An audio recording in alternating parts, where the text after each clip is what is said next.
Hello everyone, ఈ వీడియోలో భువనేశ్వర్లో ఉన్న లింగరాజ్ టెంపుల్ అలాగే రిమైనింగ్ టెంపుల్స్ కోసం and the most visited tourist places కోసం చూద్దాం.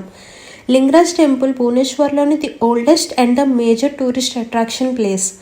లింగరాజ్ అంటే లింగాలకు రాజు అని అర్థం. ఇక్కడ శివుడు లింగరాజ్గా, మా పార్వతి అన్నపూర్ణ మరియు గిరిజా పేర్లతో పూజలు అందుకుంటున్నారు. ఎవ్రీ ఇయర్ ఇక్కడ జరిగే ఫెస్టివల్స్లో శివరాత్రి అలాగే రథయాత్ర ద మెయిన్ ఫెస్టివల్స్ అనమాట. ఈ టెంపుల్ కళింగ ఆర్కిటెక్చర్తో 11th సెంచరీలో కట్టారు. అలాగే టెంపుల్ గోపురం హైట్ 180 feet హైట్లో ఉంటుంది. 11th సెంచరీ వరకు ఈ టెంపుల్లో శైవక్షేత్రంగానే పూజలు జరిగేవి. ఆ తర్వాత 12th సెంచరీలో పూరి జగన్నాథ్ స్వామి టెంపుల్ని బిల్డ్ చేసిన గంగా డైనస్టీ వాళ్ళు అండర్లోకి వెళ్ళాక కంప్లీట్గా హరిహర క్షేత్రంగా మారింది. అండ్ ఈ టెంపుల్ సరౌండింగ్స్లోనే నియర్లీ 108 లింగాలు ఉంటాయి. అలాగే చిన్న చిన్న టెంపుల్స్ అయితే ఇంకా చాలా మట్టుగా ఉంటాయి. ఇక్కడ స్వామి మామిడి చెట్టు కింద స్వయంభూగా వెలిసారు. అందుకే ఇక్కడ ఈ టెంపుల్ని ఏకాంబర క్షేత్రం అని అంటారు.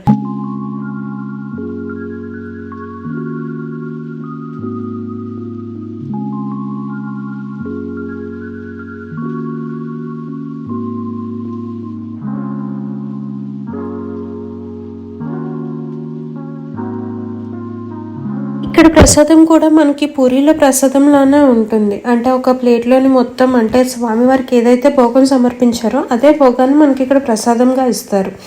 అండ్ ఈ టెంపుల్ ప్రెమైసెస్లోనే చాలా టెంపుల్స్ ఉంటాయి.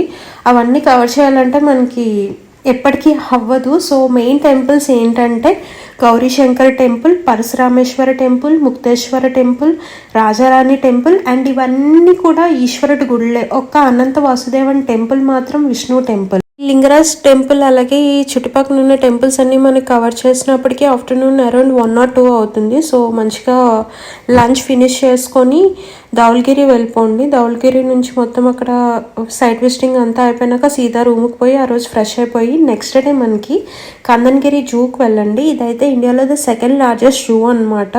అంటే ఇక్కడ వైట్ టైగర్స్ కానీ బ్లాక్ టైగర్స్ కానీ చాలా ఉంటాయి. యానిమల్స్ మనకి రిమైనింగ్ జూస్లో లేనివన్నీ ఇక్కడ ఉంటుంది. సో మేమైతే వెళ్ళలేదు. అండ్ ఇక్కడికి దగ్గరలోని ఉదయగిరి ఉంటుంది. ఉదయగిరి ఏంటంటే మనకి విజయవాడలోని ఎలాగైతే ఉండవల్లి కేవ్స్ ఉంటుందో సో యాస్టీస్ అట్లానే అనిపించింది. అందుకే మేమైతే స్కిప్ చేసాము.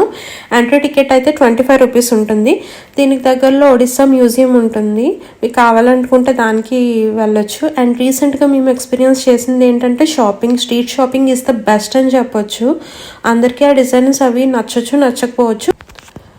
బట్ ఇయర్ రింగ్స్ అయితే మస్తు కలెక్షన్ ఉన్నాయి. హ్యాండ్ బ్యాగ్స్ కానీ, చెప్పల్స్ కానీ, స్కార్ఫ్స్ కానీ, హుడీస్ కానీ ఇట్లా స్ట్రీట్ షాపింగ్లో అయితే చాలా కలెక్షన్ అయితే ఉంది. ఎవరికైతే బార్గెన్ చేసే స్కిల్స్ ఉన్నాయో వాళ్ళైతే మాత్రం మంచిగా షాపింగ్ చేయవచ్చు.